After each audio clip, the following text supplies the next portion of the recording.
Okay, look, it can't get any easier than this today. We just gotta hand water greens, and I'll show you how that's usually done. Okay, well, the most important thing you want to do after you drag out the hose to the distance that you need it from wherever you're going to be spraying is to double check that it's actually closed. So when you charge up the line, it doesn't go spraying and cutting lines into the grass, which that one is closed. Now, after checking that the end of the hose is indeed closed, usually you're going to want to look for the inlet, and that's usually going to be covered by some caps like this, or it could be possibly next to a irrigation head. And the hookup itself will look something like this. This one's a little mucky, so I'm going to get some of that out of there. It's literally just a screw hole. I guess I don't know what you would call it. So you take your, take that end of the line there.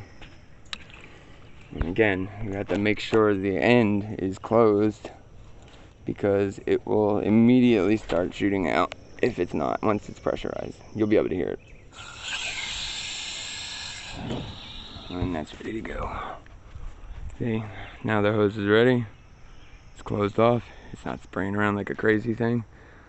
And now I'll show you how to spray. Now the most important thing I could say is, more than likely than not, you're going to want to use the fan. You don't want to use a direct stream or spray with that, because you'll either tear up the turf or you'll shoot any water or sand or ground away. So if you're not experienced enough to use a jet to water a farther away area, just stick with the fan and drag the hose. It's the best bet. Alright, now we'll move on to actually watering. Now once your line's charged up, it's drug out, and you know where you're going to spray, it's pretty simple from here.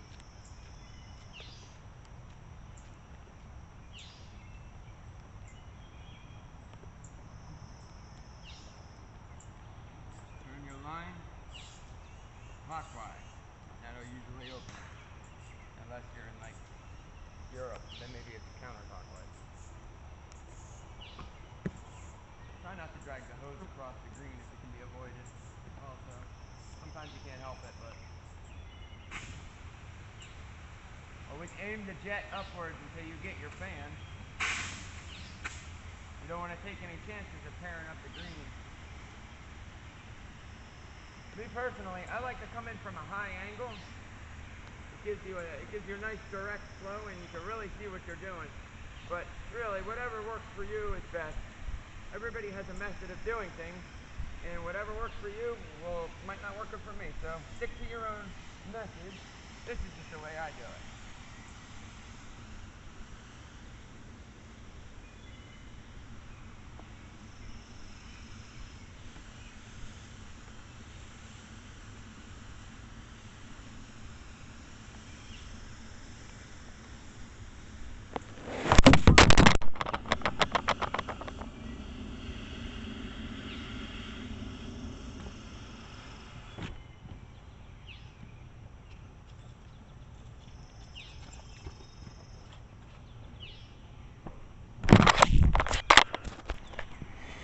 Now a few more simple pointers and some advice.